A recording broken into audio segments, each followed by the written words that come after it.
Hello everyone and welcome back to Hemel-Down Model Railway. So today's video is all about dealing with some of the bigger projects on the layout. As you can see, I've been working on this section from the last video, and now because the weather is a bit colder and the loft is obviously a bit colder, things are taking a little bit longer to dry. So what I'm going to do is start working on the other end of the layout, and whilst I continue to do little bits on this section, once those are drying I can then move on to do a slightly different part of the layout. That means that I'm kind of achieving a little bit more rather than just sitting around for a few days waiting for bits to dry before I can go back and revisit it. So I thought what I'll do is some slightly bigger tasks over the other side, which will include doing some of the back scenes and also remaking one of the scenic sections. And also what I'm going to do is add in a new board for the corner of the layout. So let me just show you one of the first things that I have done, and that's to add in this back piece up in the back here. So what I'm going to do is continue the back scene all along here, so you get a little bit of sky going towards that section, so that will kind of tie in this corner quite nicely. And then what I'm going to be doing then is looking at getting the two twin tracks ballasted into this corner as well, and kind of finish off all of the groundwork behind, just so that I can get the loops back up and running again. So let me take you over to the other side and show you what projects I've been doing.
So I'm now just trying to tie up this corner now that I've removed this section here.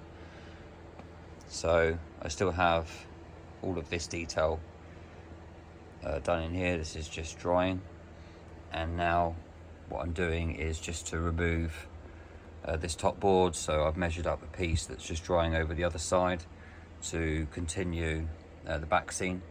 As you can see there, I've got the back seam pre-cut, so that will stretch all the way down to that section, and then there'll be a little bit of back seam just on here, so that when I'm doing any running shots and stuff, I'll be able to get rid of the foil behind, and there'll be a bit of a background.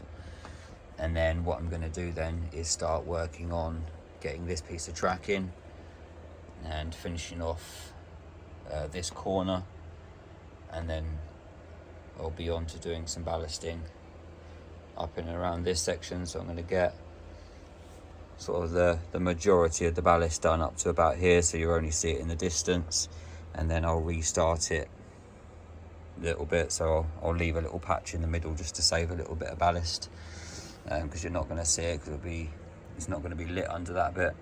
And then I'll be able to start ballasting most of this section down here as well. So just doing some little mini projects. I'm trying to do all of the kind of big structural jobs just to kind of get this layout going over in this corner while I'm waiting for the finer details to dry up over in that corner. And then that will be a nice sort of 18-foot section of complete scenic over in this corner here. So this is part of the backboarding. It's now just drying. I've made a little framework and then pinned in just down in this section. There's a little bit of a gap, but that will pull forward, or I can just hide that with a little bit of hillside that's going to go up on that bit anyway. But it just gives a nice little sort of base structure to the back there, and kind of hides that brick wall. So obviously when doing running shots down here and stuff, you're not going to see now a lot of the brick wall that's behind. So once that's little bits dry, I'm going to add in the back scene, and I'll show you a little bit more. So here's this back piece added in. I think I've managed to kind of hide the joins as best as possible. Probably on close up you'll see them, but from a distance I don't think it looks too bad. That being the biggest one there, and then the join for that board there as well. But I'm hoping in sort of some lights and stuff you won't see it. Yeah, that's just adding that little bit of back scene just adds quite a bit to that corner now, which is yeah, it's quite nice. And then what I'll do then is think of some hills or something for this little bit of back scene here. I mean, more that it's a bit of a protection to make sure that no locos fall sort of down the corner or anything as well. So hence the reason why just having a smaller back scene up there, not only because of the slope, but yeah, just to stop anything from dropping down the back there in case there's a derailment. So this is the basic structure for the bridge tunnels, the bridge portals should I say. Now there'll be a lot more weathering done on it. I'll hide all the seams with some shrubbery and moss and, like I say, weathering down all the bricks and stuff. I'm now fixing in this little tunnel in the corner just to kind of give the illusion that there was an old piece of track coming through. But yeah, I'm quite happy with the different sort of angles and stuff and the way that this looks. I've worked out all the sort of spacings and stuff for it, but as you can see it's all not sort of straight.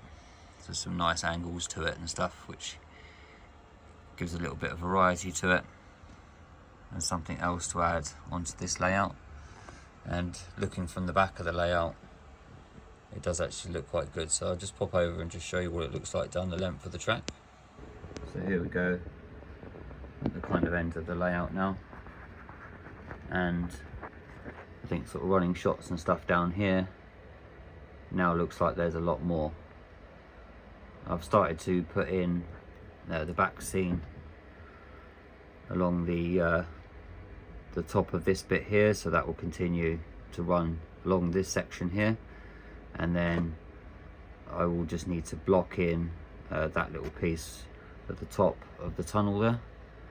But yeah, so giving a lot more for this section, and then with sort of a roadway that will go up through onto this section here, it does seem like the layout's becoming a lot bigger and there's a lot more to it.